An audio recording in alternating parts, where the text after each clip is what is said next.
I've seen the DVD, of course, and I saw the live performance. Who was that? Last Steve? Merkin. I think it was 2 year my New York debut at Merkin Hall. Oh, Yes. Yeah. Yeah, it's Yes, so different though, Karen, right? That this was like I was like, that's a baby. Who is that baby on that screen? You know?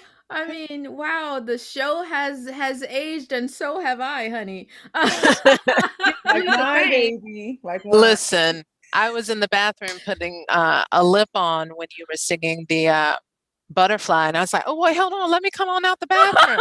You're like, who that? Wait a I minute. was like, "Wait, let me come on out." Yes, no, it was Oh stunning my and word. relevant, and I It mean, is, oh, Yeah. so good. so Thank good. you. I was Thank sitting you. there thinking, I was like, "Oh, this needs to be just like on every music educator's curriculum."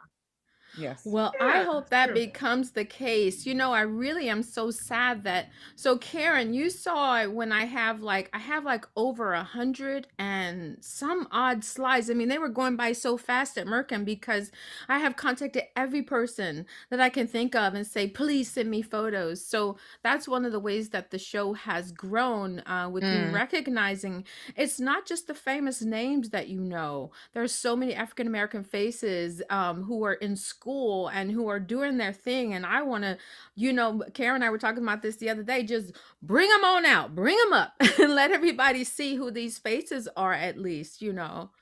Absolutely. And I mean, well, first of all, thank you for having me. Thank you for being here, ladies. Thank you to Maplewood Thank you. for having us. And I had the pleasure of seeing the show in New York. And like you said, it is just expanded and grown. And as your abilities as a producer have grown, and you how many shows are you have you curated? Six so far. wow. And Six how so many had you far. done before that? Before during Light of Mine? Oh, one, only one, and that was a joint commission by Cincinnati from Cincinnati Opera for me to do a show about my life with my good friend Eric McKeever. So we told the stories of our lives based on the songs we sang when we were younger. He played the females in my life, and I played the females in his life. That was a real hoot and so much fun to do. But yeah, so this A Light of Mine was actually my second commission from Cincinnati Opera. Wow. Wow. Yeah. That's phenomenal. Well, if Yeah. everyone does not, I'm going to do brief introductions, and then we can just um go into the discussion, because you know, as we all know in this group, it was 2 hours, 3 hours Yeah. Easily. Easily. We be without in Saturday morning. All right, exactly. exactly. Well, I want to introduce the Miss Emmy Award winning soprano, poet, composer, director, educator, Miss Adrienne Danrich. Hello. Yes. The historic general director of the Fort Worth Opera. Every day, this lady is making history. And she happens to be also a dramatic soprano, Miss Oh, Afton Battle. hello. You got to put that in, girl. We have to put that Yes. in. And the 40 will be distinct, my good number. Yes. we agree to that. 40 Mhm, is that mhm. number. Yes. Yes. And the distinguished creator of the award-winning virtual series, The Purple Robe song series. Come on now. Yes, speak it. Yes, an international soprano, Miss Nicole Heaston. Hey. Hey, yeah, yeah, yeah. Yes, I am honored to sit here with women that I call my sisters, that I call my friends, and people who I admired their talents and their careers and all of those things for many years. I am Karen Slack, soprano, artistic advisor for Portland Opera, and most importantly, the host of KiKi Conversations. Yes, exactly. You know, when Anna and I were talking about doing this a light of mine, and originally we were trying to do a live performance, and of course that can't happen. And so I was like, well, what about a talk back? And I was like, I want some power women up in here. So I named y'all off. And I said, Anna, can we please invite them to come along and and speak to folks so that we can see all this fierceness all in one room. So thank you, ladies, for agreeing to be here tonight. Anything for you. Absolutely. I love you. Yes. Anytime you call, I'm like, I'll be there. Well, the title of this Q&A is called what? Standing in the Footsteps? Walking in the footsteps of greatness. Walking in the Right. footsteps of greatness. Yes. And I want you, Madam Creator, to speak about why that title for this Q&A was important after seeing that beautiful offering that you gave us. Well, when I'm singing He's Got the Whole World in His Hands in the show, the montage, the photo montage is entitled Walking in the Footsteps of Greatness, because we could not be doing what it would have taken so many more years had Miss Marian Anderson not made that historic debut, had Miss Anderson, had Miss Price had not sung at all of these. I mean, she made her La Scala debut before she made her Metropolitan Opera debut, by the way. And I'm not sure people know about that.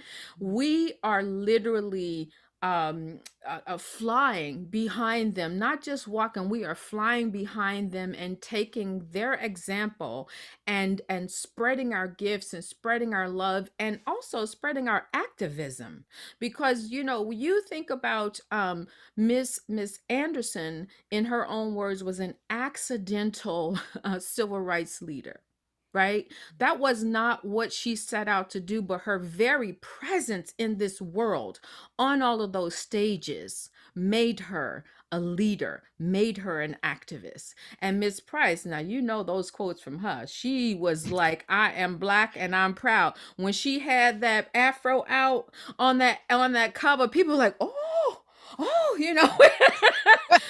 standing proud in our African American heritage. And that is why we are living history. We are. I mean, you think about all the strides that each of you on this call have made. Miss Afton Battle, Miss Nicole, Heaston Lane, and Miss Karen Slack. We are the trailblazers right now. We are setting this. So hopefully in 20 years, maybe not that long, someone will be standing there walking in our footsteps. We are an example of what at least I strive to be, an example for not just little Black kids, but little everybody kids, of how to be classy, how to be a lady, how to present oneself in the world. And that's what I learned from watching Miss Price. Oh my word, just how she spoke, how she carried herself, and that taught me. And I'm hoping that we can all do that for the next generation. That's why that title is important to me. Absolutely. How about you, Afton? And when you hear the word trailblazer, as you have stepped in to a significant role leading an opera company as an African American woman, which has only been done once? One other time, Miss Mm. Linda Jackson. As as you were talking, Adrienne, the thing that kept popping up, or the phrase that kept popping up into my mind was, standing on the shoulders, like on our ancestors' shoulders. And it's so important to acknowledge that. And it's so important to live and sit and breathe in that and take up the space in that.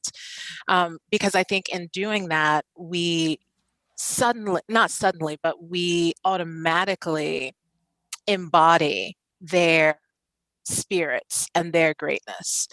And it's just amazing. And to hear and to think about being called and being looked at as a trailblazer is really odd to me. And I say that in a way that I still am reconciling and digesting this position that I sit in as a Black woman. And I oftentimes, will say to a girlfriend, I'm like, I don't believe this is like really happened. And then I have to like make this decision. But it's such an honor. And I couldn't imagine having to do this without having the support of y'all sisters, Black women, but also just Black folk artists, creatives in the industry whom I've probably never met more than half of them. But there is this innate spirit of support that we just naturally, give, hopefully, to our brothers and sisters who are forging ahead, who are, it's like with the axe on that gravel, like making a way to lay the bedrock, to lay the pavement. And so I not only feel my ancestors and, it's really emotional for me, just like this whole month. My grandmother passed away 3 years ago this month. She leaped on out of here on leap year on the 29th of February. I was like, lady, she always stayed doing the most. But so like, I feel, her presence and my personal ancestors, but then just, these ancestors in this industry who, had it not been for them, it would most likely not be us. So it's just so empowering, overwhelming, but also so gratifying and so uplifting and encouraging. That's fantastic, Afton. We are the wind beneath your wings. We will continue to do that for you, all of us. And Thank you. Nicole, you're very welcome. Nicole, I want to speak to you as someone who has a very successful international career from the very beginning of your career. You like the rest of us grew up looking at Miss Price and knowing about Miss Anderson and Miss Arroyo and all these people, and you've gotten the opportunity to sing on some of the most important stages in the world. So what does that mean to you as when they say, "Oh, Nicole's a trailblazer"? Nicole is, she is, you have young Black women and all young singers looking at you, aspiring to be you the way we look at Miss Price and Miss Anderson. So speak about that. Well, that's very heavy. Heavy is the crown, honey. Heavy is the crown. When I was watching Adrienne's show, she mentioned the United Negro College Fund commercial that Leontyne Price did. And really, that was my first introduction to a Black person singing opera. I had seen, Beverly Sills and Luciano and all of them on the Tonight Show, on Merv Griffin, on Carol Burnett. But to see that Black woman, and for me, she sounded just like, the Black women I heard at my church, but better, you know what I'm saying? Because they sang classical music in my church. But it was so profound to me. It was something that I imitated, and that I was like, oh, I can do this too. And didn't even think about it until I decided to become an opera singer. And there was this, there's this one thing that happened to me when I was auditioning for Juilliard. I'd already gotten to Cincinnati, but I wanted to try out Juilliard. I wanted to see a teacher. And I went to the Met and I picked up a CD. It was like I can't remember which one it was, but it was a multi-disc CD of Leontyne Price. And I was on the plane, and this is before September 11th, when you could fly over New York to get out of New York. And I put my headphones on my CD and I was listening to Depuis le Jour. And I looked out my window and I could see the Met, and I just started weeping. And I was like, I can't do this. I can't sound like this. I'll never be this. And it wasn't until I landed and got back, and I was like, you know what? If she can do it, somebody, at some point, she may have doubted herself. I think really now that I know about Miss Price, I don't think she ever doubted herself. You know what I mean? Whatever.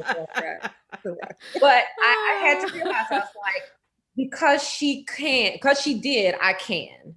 And I had to step back and say, if this is what God means for me, this is what I'm going to do. I'm not going to be Miss Price. I'm not going to be able to do this Depuis le Jour, but maybe one day I'll be able to sing it. But I will never forget that feeling of just feeling just completely hopeless, like, this is greatness.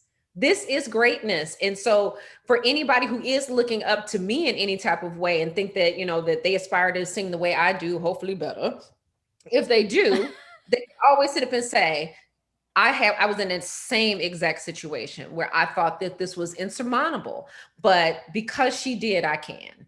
And that's why.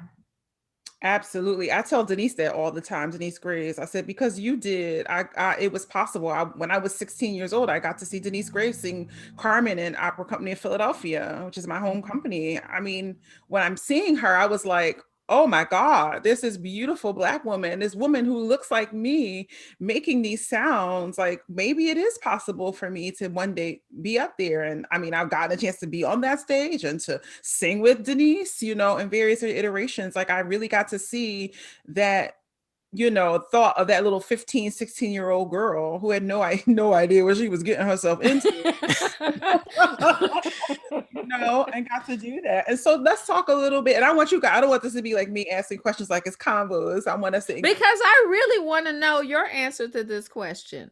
Actually, because you have fame yourself, my dear, and you are someone that other people look up to. So I want you to answer that question as well. What does it mean to you to walk, as they say, in the footsteps of greatness and to be a trailblazer?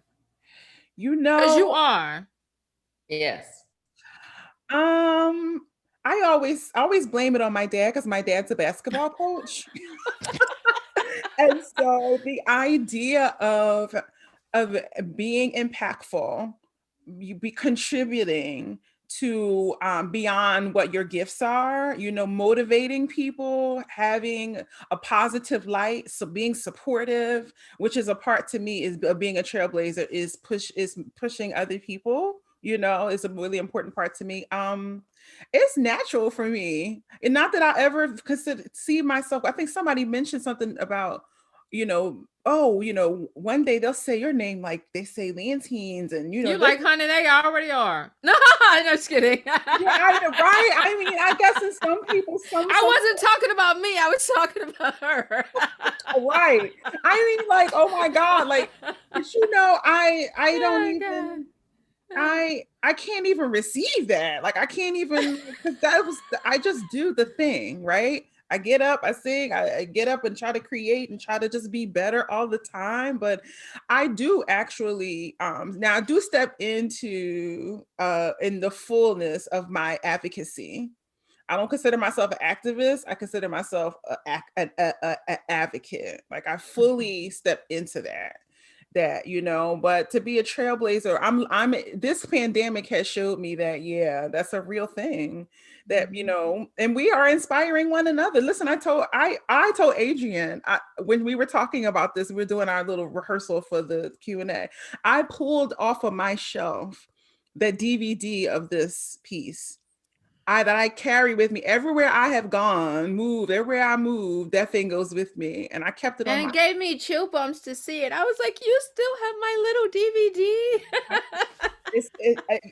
It's inspiring to me. It's inspirational. It keeps me believing that, oh, Adrienne did it. Well, I could do it too. I can create my own things. And so listen. Go ahead, Afton. No, I was just going to say, Karen and I are not that far apart in age, and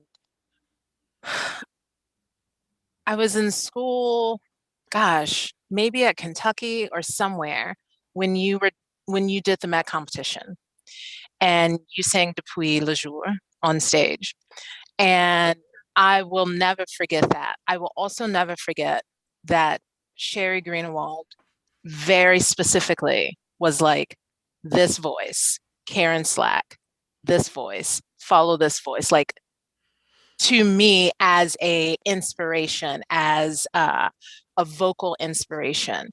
And I didn't know who you were then, and I probably stalked you or something and then found you some way and continue to stalk you in that way. But, just as you are supportive, to your friends and colleagues in this industry have been, continue to be, I guess I'm saying this to say that you also are an inspiration you were an inspiration and a role model for me when I was singing. And many people pointed me in the direction of you and others. And so I guess I'm just saying that, to add to your walking in the footsteps, of greatness and being a trailblazer within the singing community for current singers, current folks who are coming up and pursuing their own career, and those who were like literally just a few years, or many years behind you, like myself. So I don't want to say you've been in this fight a long time, but you've been blazing a trail, Karen, for a long time.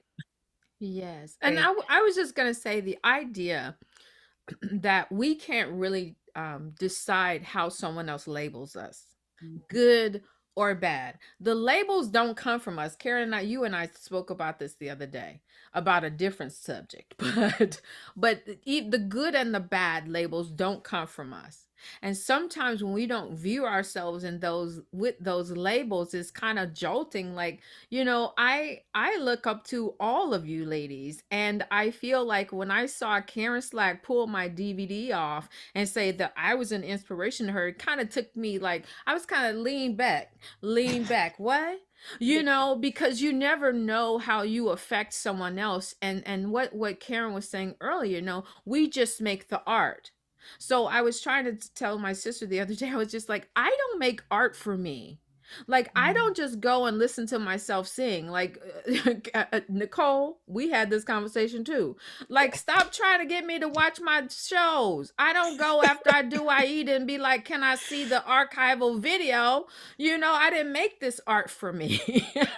I'm giving my gift out. And then the other idea that Karen said is just the idea of lifting other people up, and mentorship is huge. For someone who it has been, no matter where you are in your career, whether people think you're famous or not famous, blah, that is not even of importance. There are people out there who are doing the work who we might not ever know their name. Yes, working in the shadows. Exactly. I realized that when I was doing the Black History a few years ago, a whole montage of like singers and, digging up videos.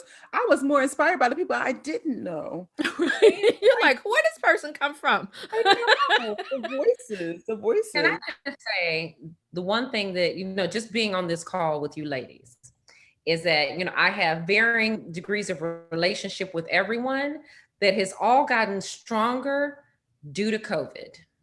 Because all of us are sopranos. None of us have ever worked together. I mean, Adrienne and I went to college together, but that doesn't really count.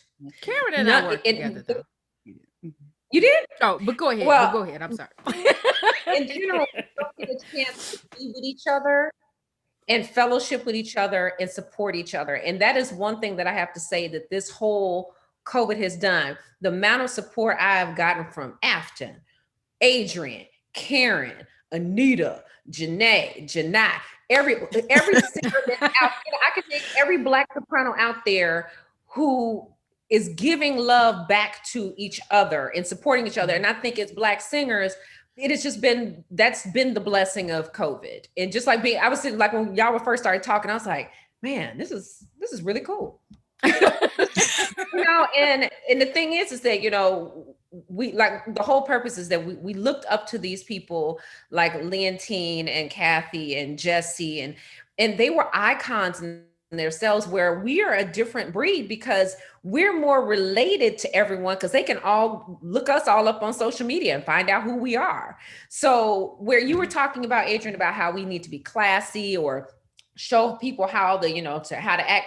The bottom line is that we're in a whole different ball game than our predecessors were before us. But I think that if we do our best to put our best foot forward, not just as an artist, but as a person, and show people how you can be yourself and be an opera singer. Because I think a lot of times people think, especially for Black people, that it's, you've got to be this, highfalutin, hoity-toity, you grew up in Bel Air and, no, we're all human people who love to sing classical music. And it doesn't, but I also love to sing R&B. I also love to listen to rap and sing that.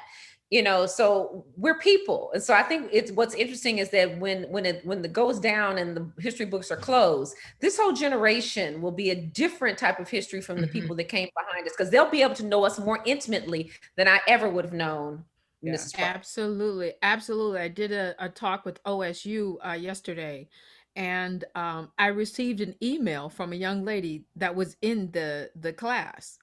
I would never have ever thought to hello, I Ow. would never have thought to do that. I would have been like, oh my god, it would, but I think, for speaking on the whole idea of class, I want to say authentic class. Mm. Cause y'all know me. Y'all saw me on that tape. I was me every second.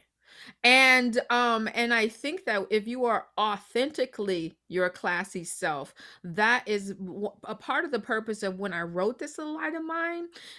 When I went into schools, I had on very little makeup. I just had on regular clothes, and they didn't even know who I was till I opened my mouth. And that was for me to unzip and show them that I'm a real person. So when I went into the schools, I started off with what you want, baby.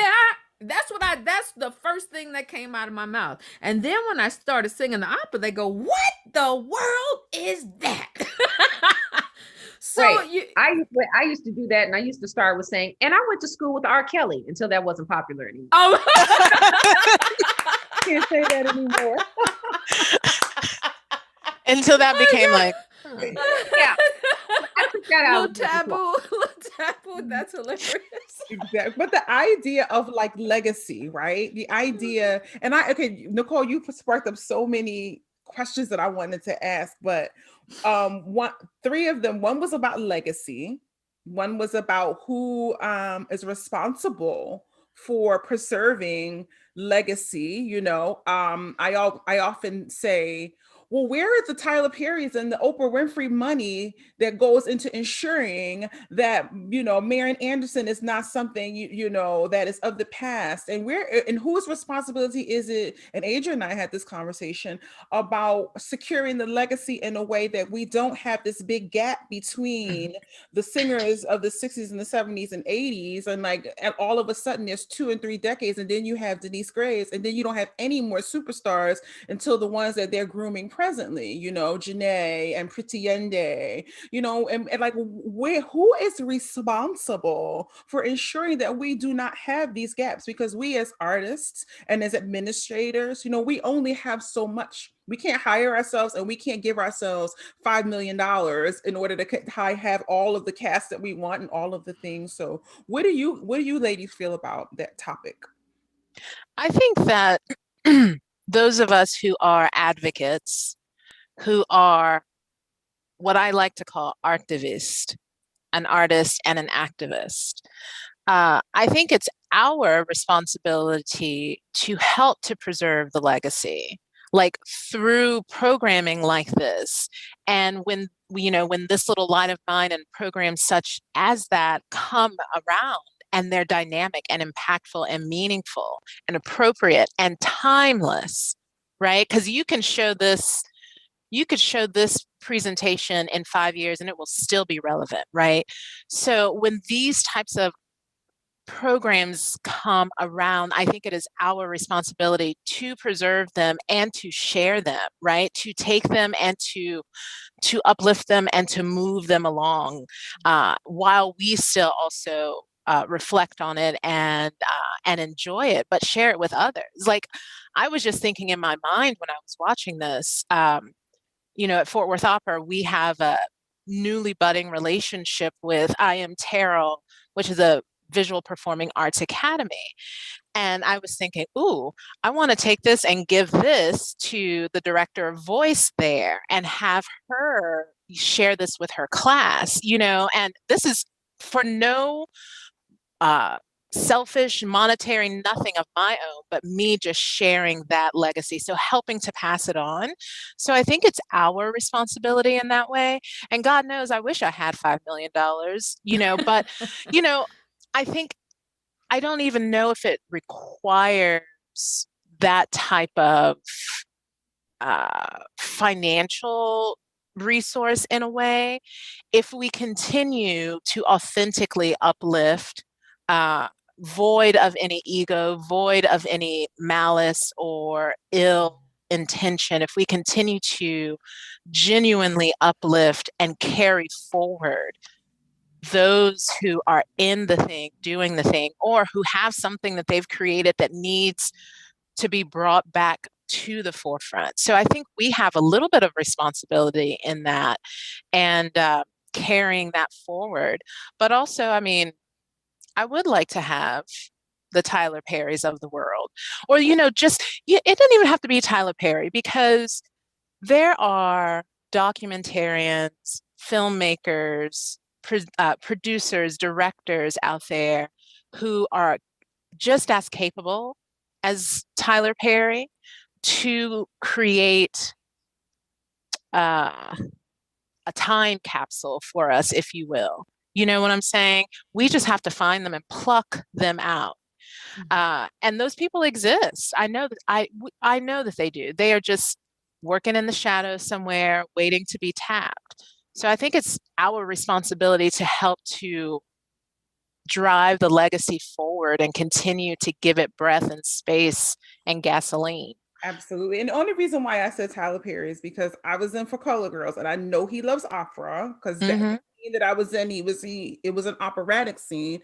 And I say that to say that that level of fiscal, like, where is the responsibility that, I know that they're philanthropic, Oprah, Diddy, Russell Simmons. I'm talking about that elite level of entertainment is financial. Like, I know that they give money to the arts. I know they give money to museums and jazz and everything. And like, they don't even know we exist. I know what they say, Miss Winfrey doesn't really like opera.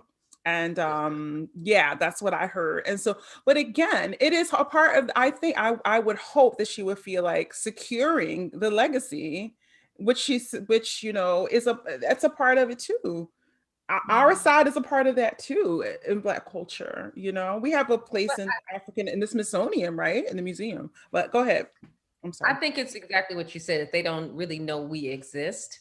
I think that has to go with it goes with unfortunately, that it seems like the Black singers ended in the 80s and then came along with Just Denise, and then there was no one else.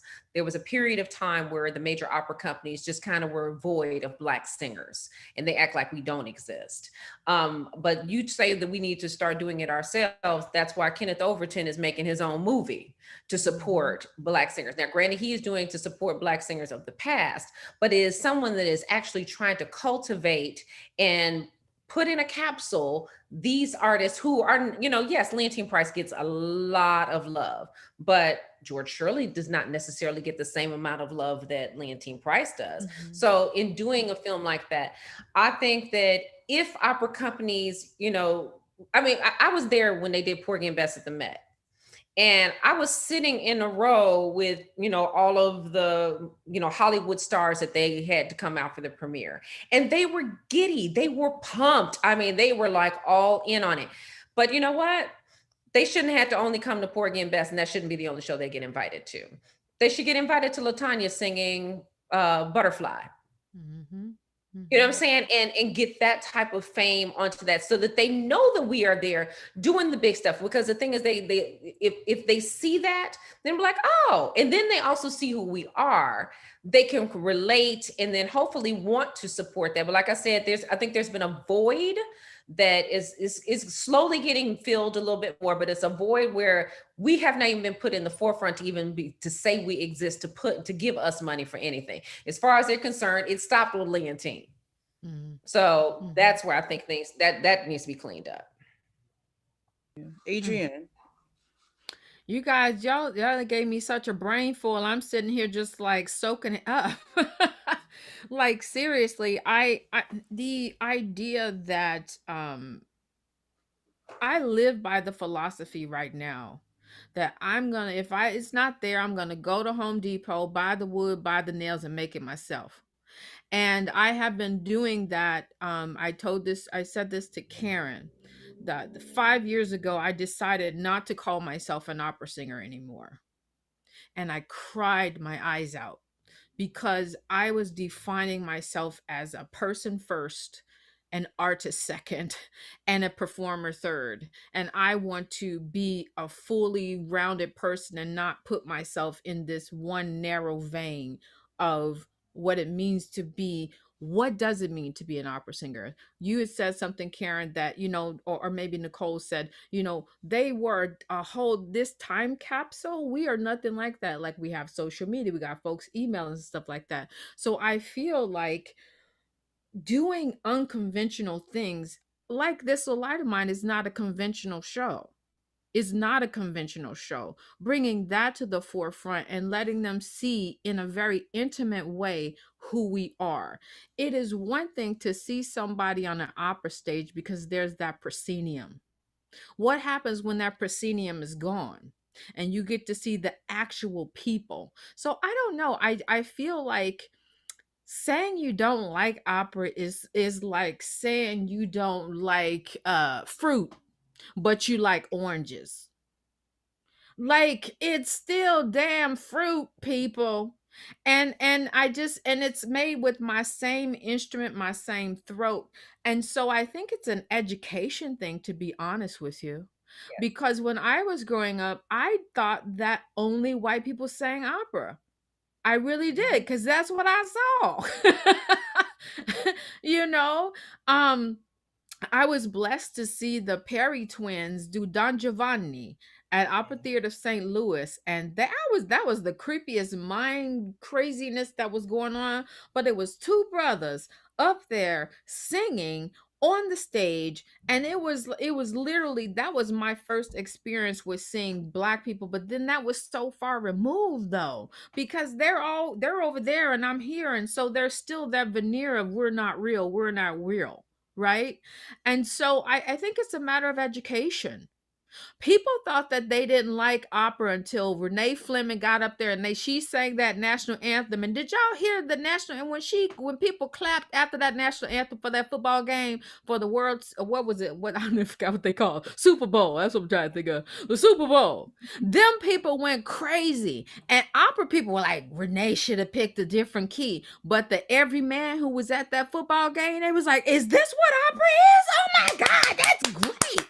See, they don't even know they like it. And every time you guys have been in these churches where you have to go when you go sing a show, and they said, will you do an outreach, right? In the Black community, you go, and some African-American churches don't want to be bothered with opera. They like, nope, not for us. We don't want it. So you go in, they already looking at you like, what you gonna do? You sing that first high note. Oh, hallelujah. Hallelujah. Yes. Because they don't even know, they don't know that they just see opera. That's why I've started naming myself other things in opera, because opera is some kind of buzzword that's other. Mm-hmm. Have they heard Charlie Parker, the Yardbird? Have they heard that? Have they heard some of these other operas that are not Porgy and Bess, where it's all Black people? Margaret Garner, which was by Richard Daniel Porter. That's some good stuff. Yes. There are other operas out there, or Nkiru Okoye's Harriet Tubman, which is like full of beautiful, African American. So educate folks. Yeah. And I think telling our story, you said, who tells our story? We tell our stories. We are responsible for that. Exactly. And I just want to read this quote. Adrienne, you don't have to be just. You can be all the things you want to be. Miss Adrienne Danrich. That's what she said. Thank you. Well, that is true, because everyone wants to define who you are and put you in this box. I don't believe in boxes. I have all of my little circles all around my house. You know why? You can push a circle out, push it out, expand. I'm doing all kinds of stuff. People like Adrienne's an opera singer. You can say that if you want to. When the contract says it. I am when the contract says I need yeah, okay. We did talk about it. Give my money and I will sing your opera. But I'm gonna do this too. I've written libretti, I've written songs. Go ahead, Nicole. I'm sorry. That's okay. When you talk about education, like you said, I didn't think Black people sang opera. you would think that would be a dead thing now, but there is a big old poster board of me on top of next to HGO talking about their digital stuff. And my sorority sister was with her son, who I think he's maybe less than 10 or something like that. And he saw it and he was like, "What is that?" He said, "Black people don't sing opera." She's like, "Yes, they do." And then she looked, she's like, "That's mommy's sorority sister." He was like, "What?" And I'm like, "We're still saying that today? We're still This saying that. Black boy does not recognize that?" It's and That's deep. that is it is a fault. It is a deficiency of companies. It is a deficiency of this industry that we have not prioritized education in a civic way, right? Outside of, oh, we have a children's opera theater or an education department that goes into the schools and puts on, cute little programs, and that's all that they do. I mean, listen, when I was a young artist at Florida Grand Opera, that's what we did. We went on down to all the schools and sang Trouble in Tahiti. But that's all we did. We just went and sang Trouble in Tahiti, and then we left. There was no education aspect of it, right? To where you are actually teaching and educating the kids. And to reach that even further into the civic world, right, outside of schools, to where you are educating the community so that not only are young people seeing it and hearing the education lesson in school, but then folks are seeing it and hearing it and receiving the education lesson, if you will, on a civic level. And I think it is a deficiency in this industry. More often than not, some companies and some folks really get it right, and some people get it, and so I think we have to do better at that. We have to do better at educating our communities about this industry and tearing down the perception that opera is this elitist form, because that comes then with the connotation that it's for white people, right? It's, top hats and tuxes and fancy cars and people with canes, walking into a big old theater. And so we have to remove that stigma and replace it with the reality, because the reality is, Metropolitan opera star fill in the blank is a regular person who goes and gets in a taxi 8 times out of 10, only a few of them will go and get into like a called limo or something, or international singer fill in the blank probably flies business class or coach, depending on how one's pocketbook runs. But that they are regular listen, but that we are everyday people, it's like, I'm every woman, that Adrienne, sang in her show. Right? It could be, it's true, like you all, the three of you who are singing and performing are every woman and everyday women, and our colleagues are everyday people who just so happen to be doing extraordinary things. Yes, right? hallelujah. You know what? I'm just going to say one thing about the education. Education is not a static thing, it's an activity. Right? So we're not just educating people, we want to engage them. We want to encourage them and inspire them. So how do we do that? I'm currently working as a consultant right now for Get Classical in School. And so the question is, do you want to just present a program, or do you want to engage the student's brain? Right? Look at what I can do. I'm so great. Turned it off. What do you think about how do you feel when you hear this? Well, I feel such and so and so. Ask questions, talk to the children, get from them what they are receiving, and teach them how to speak about classical music. That's another thing, intimidation, right? How do I speak about this thing that is so foreign to me? So education and engagement is so they go hand in hand. You can't educate without engaging.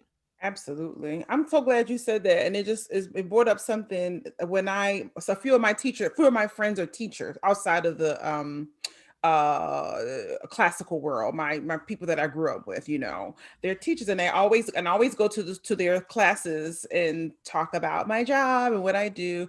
Well, what I do when I sing, I bring these cards with me. I have this set of cards, and each of them has a job in opera. So you have the singer, the director, the composer, the maestro, the conductor, the stage person, the management. So that I have about 20 cards, and I have 20 kids stand up, and they each have a job. And I show them it's not just me that does the job. It takes all of these other people for me to do my job, so that that you can have a job. It Yes. doesn't have anything to do with singing, and you should see the light bulbs. And so that's what engagement, right? Absolutely, absolutely, and letting people know the possibilities of what it means to be in this business. So, Some singers need that. yes. Yeah, it's Oh, not did just you? yeah, it's not just being on stage, right? Yeah. There's a whole ecosystem, an entire system of people who make the thing go round, right? Mhm. It Mhm. is front of house, it is back of house, it is the one person pulling the curtain, it is the two people doing and adjusting the lights. It is this whole system that is a possibility. And if we don't know, that it is a possibility outside of what we see on stage or hear in the pit or see someone, waving their arms in front of the pit, then how can we help to engage and inform others that there is this possibility? Mhm. Because we all know the stats, less than 1% or, whatever go on to have the type of career that we are told you are to have, right? And that's another thing is that it is Well, we all adjusted our seats and everything. We're getting ready to get the water. Go ahead on, Afton. I wish I had my wine. You talking? Go ahead. We got you. it is various levels of success. And, society does not deem what success is to you and for you. And because you set out at some point in time in your life to have a career or to pursue performing on stage, doesn't mean that you can't also still be a performer and contribute to the creativity of the art by doing something Mhm. else. So true. Oh gosh, And so true. we have to be open to even exploring that, and I think now we are at this point in which Black creatives are finally being welcomed into the space to be open and not to be open. We have been welcomed into the space so that we finally can show that we are open to seeing the other possibilities or additional possibilities to what we bring on stage, right? Mhm. Mhm. Artistic director, general director, fill in the blank. Listen, when San Francisco or Maryland was like, we're hiring for a director of development, I was like, who do I know? Send your application today. Because it's various points in which the entry begins, but then also you find happiness and that's your own success. Mhm. Yeah. Mhm. So what do we Mhm. want the audience, the non singer, musician, a non-classical person to know about our legacy, about the women before us and who we are, and those coming behind us? Like, what do we want them to know? Just to take away. I would say that we're fully formed human beings. We have different loves outside of opera. We embrace, at least for me, music is music. And Nicole said this before too. I would sing a Shania Twain song. Um, my I love. used to sing Reba in the bathroom. Come on, Reba. I Me and know. me and Fancy was good friends, okay? Here's your You last chance, know. Fancy. Don't let them. We were good friends. We were very good friends. Sorry. Go ahead, Adrienne. Oh, Sarah McLachlan, But so I that we are fully formed people. who have a love of this art form that started in what 1609 or whenever it started or what have you, but opera in itself has grown, and so have we as artists. And I'm just gonna divert just 1 second, Karen, to something that Afton was saying, and that is the idea that we are one thing is not acceptable. We are not one thing, and we have a voice. We have more than one voice. Be everything, like you said, open up to the possibilities of what we can bring. Artistic director, dot dot dot. We are so much more. Like Karen was saying the other day when we were chatting, that people, when she's doing the KiKi conversation, like, oh, you're smart, you know things. She was like, I already knew things, you just didn't know I knew things because you wanted me to be that one thing. You wanted me to be that opera singer, so that's all you wanted to hear from me. But now I have my own platform. Now you like, go, oh, she has something to say, when she has something to say all along. So we are fully formed human beings who are smart, funny, and we do it all. I'm every woman. Come on now. Go ahead. I'm done with my answer. Oh, I Nicole. want to circle back kind of to what Afton said, and also it goes into what Karen is asking. I think a lot of the time we've all been conditioned that we all want to be this singer. We want to have that career. We want to sing at the Met. We want to sing at Covent Garden. And I think a lot of the time why singers do not go into saying, I want to be an artistic director, or I want to be a general manager, or I want to be a manager or an agent. It's the fear of saying or thinking they failed. Ooh, And yes. not wanting to let go of what blessing may actually be on the other side of that quote unquote failure. Mm-hmm. And because there's this one administrator, and he left his career early, and everyone was like, he had a good voice, he was singing in major houses, why did he give that up? That was not his ministry. As great as he sounded, he had the bravery to step out on faith and say, I'm going to try this. Mm-hmm. Now, pulling this into what Karen has said, Marian Anderson had her time, and Leontyne Price stood on her shoulders. Mm. Kathleen Battle had her time, and she stood on Leontyne Price's shoulders. We are having our time, and we are standing on their shoulders. And we will be the shoulders for those who come after us. And I think that we all give each other our own faith and in our own abilities. Because the thing is that, just like I said, I sat there and listened to Leontyne Price sing Depuis le Jour, and I was like, I'll never be able to do this. And it freaked me out. It wasn't for me to do like her. It was for me to be Nicole Heaston. She wasn't trying to be Marian Anderson. She was like, I'm Leontyne Price.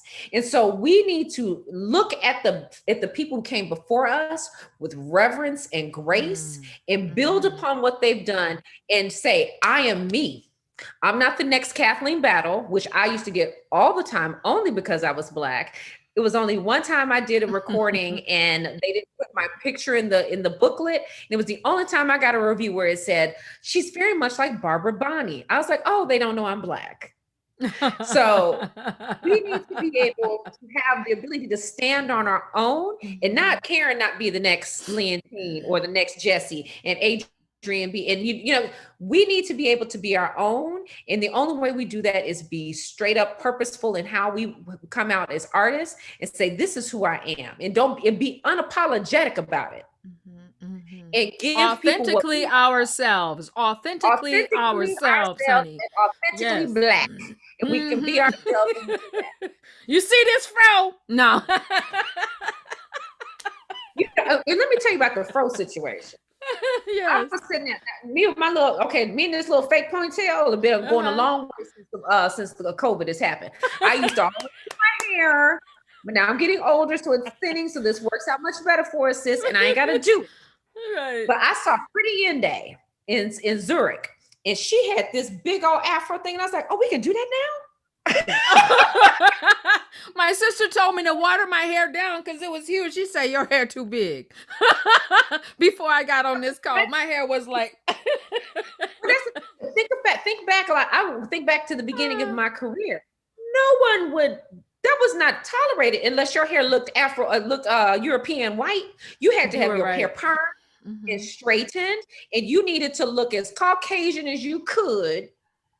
And I mean, even if I came in like 20 years ago at this point, I'm like, I'm Nicole.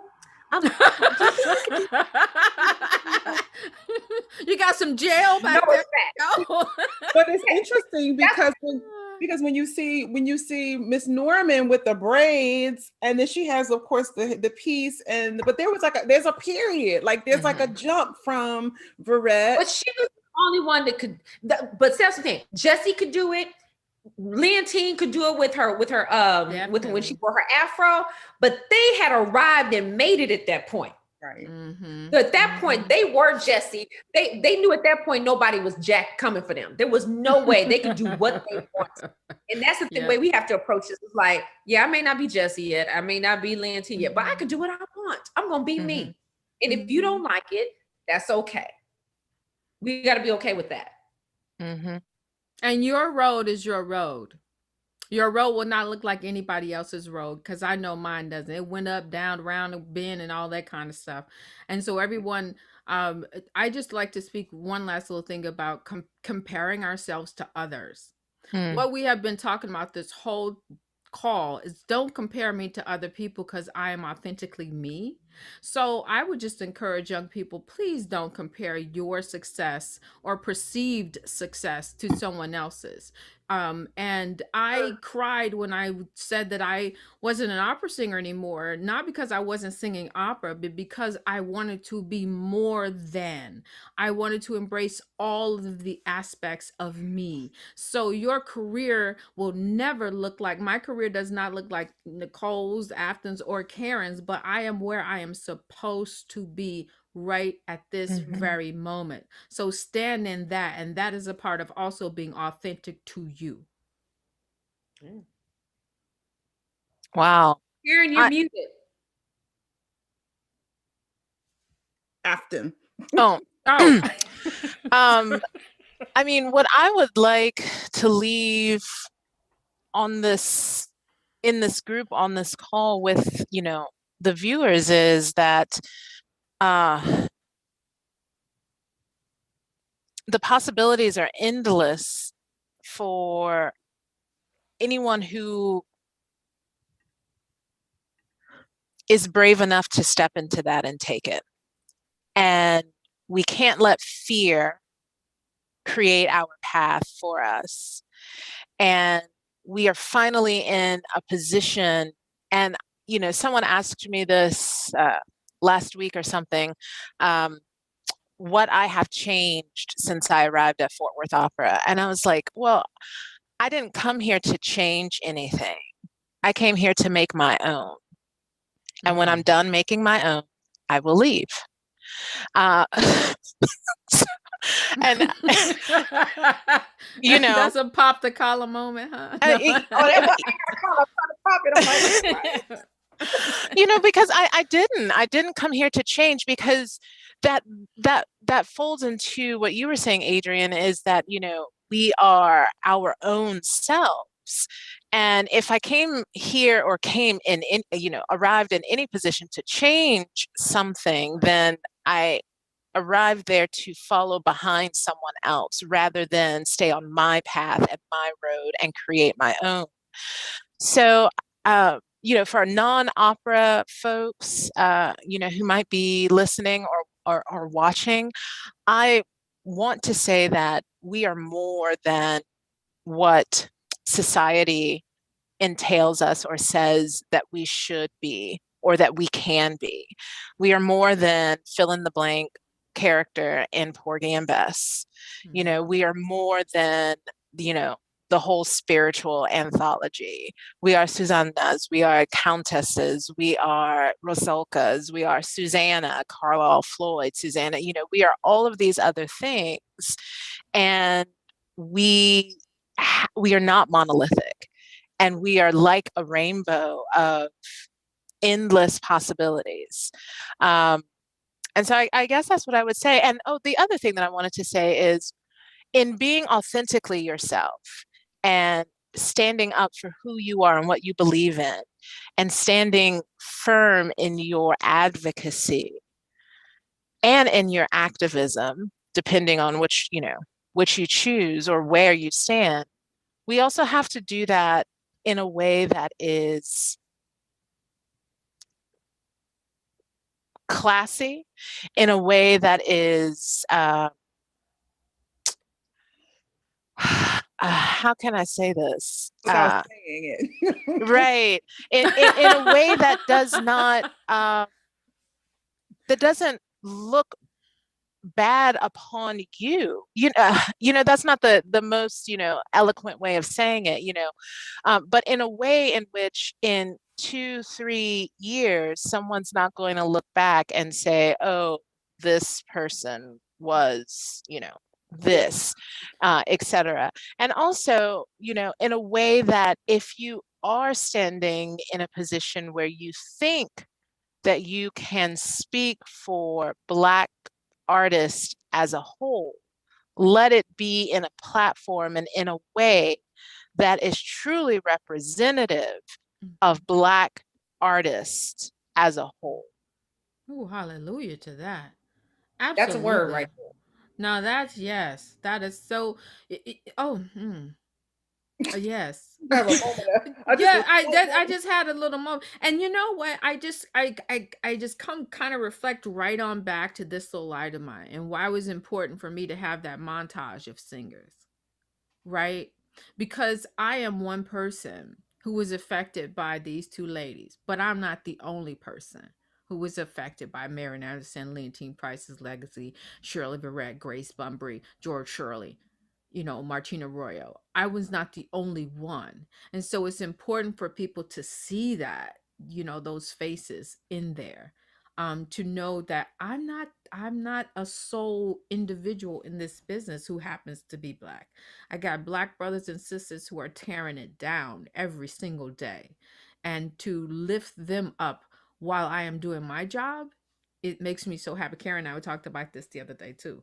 But it's my job to bring along, not bring up, but bring along, right alongside me. I'm not reaching down, I'm reaching across, to bring people right on over to me. So that is our power in this room.